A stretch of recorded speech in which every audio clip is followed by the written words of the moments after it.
What is going on, YouTube? Gyvis World here. Hope everyone's having a great day today. Before I jump into today's video, just want to say again that we are still doing the Instagram giveaway. Make sure you just follow me at Gyvis World on Instagram, like the giveaway post, and tag 3 friends in the comments to enter. And then at the end of it, I'm just going to select a winner, maybe a couple winners, and we'll go from there, and I'll just DM you. Now, the reason I am doing this video is because recently a lot of people have been asking me this question, whether through comments, tweets, Instagram, Snapchat, PSN message, etc., etc.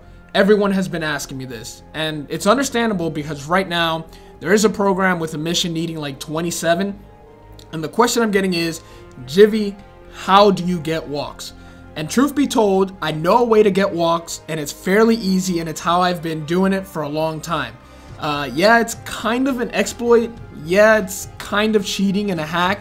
But so what? That's how all missions and programs get done. If you do get caught by SDS, your account could get suspended for some time. But you know, come on, they're not really checking that.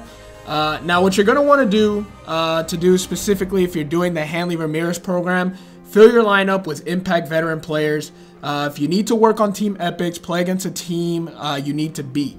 Now, you start the game on all-star difficulty or higher, and as soon as you get past the blue lineup screen with the 9 players, you're going to want to spam options pretty much to pause the game.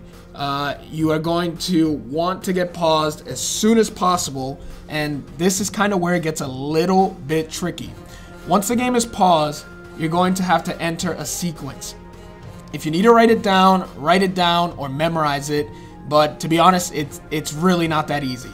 The second you pause, you have about anywhere from about 5 to 10 seconds to enter it. If not, you have to quit out and redo it. So what you need to do is pause with options instantly and hit with the D-pad up, down, up, down, up, down, left square, up, down, right triangle, X circle, right, left, up, down, triangle options, touchpad, share, share, share. It's very, very important that you hit share 3 times. What this does is it turns on one of the developer widgets to basically lower the opposing pitcher's control and walks per 9. Now, when you get back to the game, you're basically going to get walked every other at bat. It's going to be fairly easy at this point to finish the missions and career walks in just a few games. Alright. If by now you haven't figured out I was trolling, I'm sorry. But before you hit the thumbs down on this video, I'm gonna be serious and I'm really gonna tell you, and it's pretty easy in the game, and here's how I really did it. I'm done messing around. Basically everything stays the same. Impact veteran lineup, difficulty, all-star or higher, yada yada. But here's what I did. I picked a team where the starting pitchers have lower overalls, control, and walks per 9. And when the game started, I pitched well on defense, and when on offense, I literally just took my hands off the control and put it down. I went, ate a sandwich, I answered text messages, I got back to editing videos, and that was it. When it was time to pitch, I pitched. It's literally that simple. For instance, I faced a common pitcher on the Astros, and without swinging the bat, I ended up with 12 walks in one game. I literally didn't swing the bat until like the 9th inning. But then I got matched up with the Astros again, and I got faced with Keuchel, and I did the same method. And in the first 8 innings, I only got walked 4 times. You don't want to play on rookie or veteran, simply for the reason because they don't try to get you fishing for pitches. They literally just lay pitches in there, and you'll just end up with a bunch of strikeouts. You can try legendary because you have a better shot at a diamond post game drop, but the AI does a decent job of picking up on the fact that you're not swinging, and they start painting corners. To me, All-Star and maybe even Hall of Fame with a bad pitcher on the mound can get you at least 8 walks a game without even touching the remote. It's going to take, 3, 4, maybe 5 games minimum, but that's better than most people who, because of impatience, end up with 2 walks after like 12 games.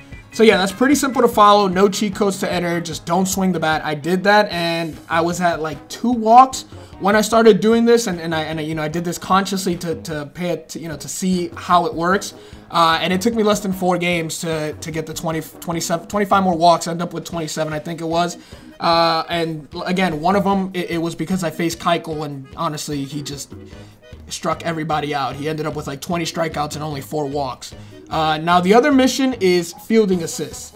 And what is a fielding assist?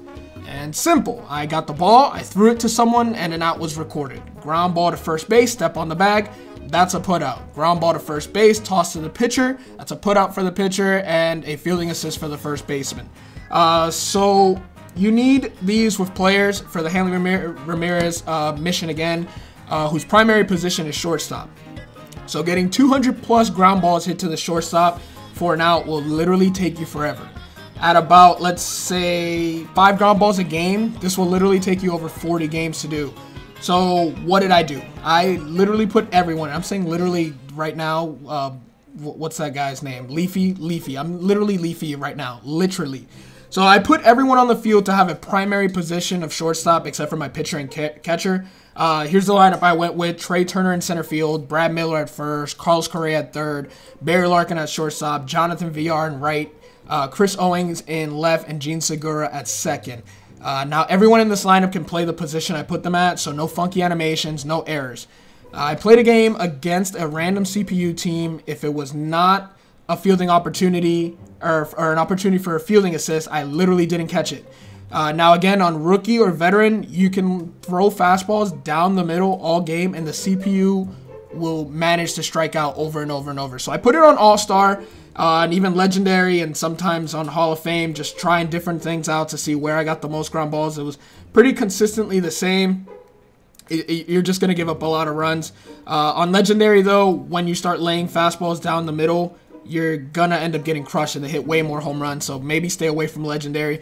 But any ball hit to someone, if it was a fly ball, I drop it. I ended up losing pretty much every game by 20 plus runs, but it was the fastest way. I was getting about 20 fielding assists a game. Also, you can pick pitchers with sinkers. That will definitely help a lot. The only reason I couldn't get 27 fielding assists a game is because all the strikeouts and honestly inevitably locking into animations on line drives and infield pop-ups. But that in a nutshell is how to easily get walks and fielding assists for Hanley Ramrez. It's kind of a pain, offline grinding that no one likes to do, but you know, it's a solid card, so you're gonna do it. Gameplay on Hanley and hopefully Roy or Vito or Vita Blue coming soon. If you enjoyed the video, make sure to smash the thumbs up button, share with your friends. Honestly, it could be helpful. Make sure to follow me on Instagram for the giveaway and subscribe if you're new. But I do think this should help. And once again, I'm just sorry about the troll earlier. So anyways, really quickly wanted to take a look at that Hanley Ramrez. Here is this absolute beast that they just made me grind my butt off for offline. He is a shortstop, primary position, secondary position, third base, right-handed bat, right-handed arm. Age of 29 in 2013, 6'2", 225 from Dominican Republic, Hanley Ramrez versus left. Those hot spots look great except for bottom right versus right. It's all red and some dark reds. Attributes: 94 contact right, 95 contact left, 94 power right, 99 power left with 75 vision. Is just absolutely amazing. The discipline at 61 is not that great, so don't expect any check swings with power. Clutch is pretty good. And this is the reason the card's only a 93. Fielding 68, arm strength 68, arm accuracy 69, reaction 69, speed 67, base running 58, or stealing and base running 58 and 62. Not all that impressive. So that's why this card's not a 99. Because honestly, when they did the live stream earlier in the year before the game came out, people were saying that this card was a better hitting card than Ken Griffey Jr. And for the most part, I'm going to have to agree. Also with the fact that I think it's easier to hit righty on righty in this game than it is lefty on lefty. So this card is just absolutely beast hitting, and I don't know. I prefer a left-handed hitter versus a right-handed pitcher, but if it's same side, I'd rather have righty on righty than lefty on lefty. So yeah, people are complaining that this card is, it honestly just looks so much better. This is just an absolute beast card. The one thing is it doesn't have that many quirks, and of course they're all offensive, no defensive quirks or anything there, no speed, nothing like that. Hitting machine excels at getting base hits. Bombers excels at hitting home runs. So you can expect a lot of fireworks with this card, except maybe you won't because of the updates recently. Alright, so the other card we're looking at really quickly is the starting pitcher, Roy Oswalt, 93 overall, 2010 Impact veteran, 32 years old, with a 5-pitch repertoire that doesn't look too bad. 4-seam fastball, changeup, sinker, 12-6 curveball, and a slider. Now, I've gotten mixed reviews from people who have already unlocked this card. Some people say they just absolutely dominate with this card. Some people not so much. Maybe it's just the player. Maybe it's just not the card for you. But anyways, 91 stamina, 94 hits per 9. Ks per 9 is not that great at 69. 75 walks per 9. Home run per 9, 69. Clutch at 90. Control at 78. Velo could be better, but it's not that bad at 79. And break is 79. Is not bad. Really quickly gonna look at the quirks. Pressure Cooker performs better when there are runners on base. Stingy excels at limiting base hits. Sinker Ballers throws an extremely effective sinking ball fastball, and Illusionist throws an extremely effective changeup. So when you do, if you do a good job mixing in that sinker ball and that changeup, you should be able to get a lot of outs with this Roy Oswalt. It looks like a beast card. Again, the only thing that's really worrying is the Ks per 9 is not that high and the velocity is only 79. But honestly, looks like you can do some damage with this card. Again, in my rotation, there's about 3 guys that I've yet to pitch with. Roy Oswalt, Vita Blue, sorry if I mispronounced the name, Lance McCullers. So yeah, that's pretty much 3 pitchers in my starting rotation that I've yet to use. So hopefully in the next gameplay, I will be able to get to try them out and see how well it performs. However, I don't think there will be any gameplay for me today. Main reason is I went on Twitter and everyone and their mothers are complaining about the patch that went up this morning. It seems a lot of people are not happy with the patch, and at this point it's like I just don't know what it is we want, what it is that we want, because it seems every time they patch something to fix it, something else breaks. Now people are saying when you throw a fastball 95 miles an hour, it's coming in like a 62 mile an hour changeup, and then it just speeds up at the last second. I really don't know what's going on. I haven't tried it yet, so I haven't seen it for myself. I've just seen a couple clips on Twitter. It doesn't look good, and honestly, I don't want to play today. I hope there's another patch that'll either bring it back to the way it was or fix it and we finally be happy. But I just don't see myself playing today. I think the only thing I'm going to do is I'm going to wait till 3 p.m. my time when the Friday update comes out, open some packs or whatever it may be. I really want to finish the Boston Red Sox collection, but as you can see, my stubs aren't looking too great at the moment, so that might wait a little bit. Maybe wait until my App Nana goes up a little bit and try to get a $100 code, and you know, maybe try to, hopefully with 200,000 subs, I should maybe be able to finish the Red Sox. I doubt it, but still. But anyways, guys, that's going to do it for this video. Hope it was somewhat helpful. Like I said, stay tuned for gameplay with those new cards, hopefully soon. But I am going to wait and see, you know, if the updates, you know, if we get a new patch, hopefully that fixes this, because it sounds unplayable at the moment. But yeah, if you enjoyed this video, if it helped you out in any way, please make sure you like it, share it, you know, share it to Twitter, Tumblr, Facebook, whatever. Share it with your friends, let them know. Hopefully this helps them out a little bit. If you're new to the channel, make sure you subscribe. And peace.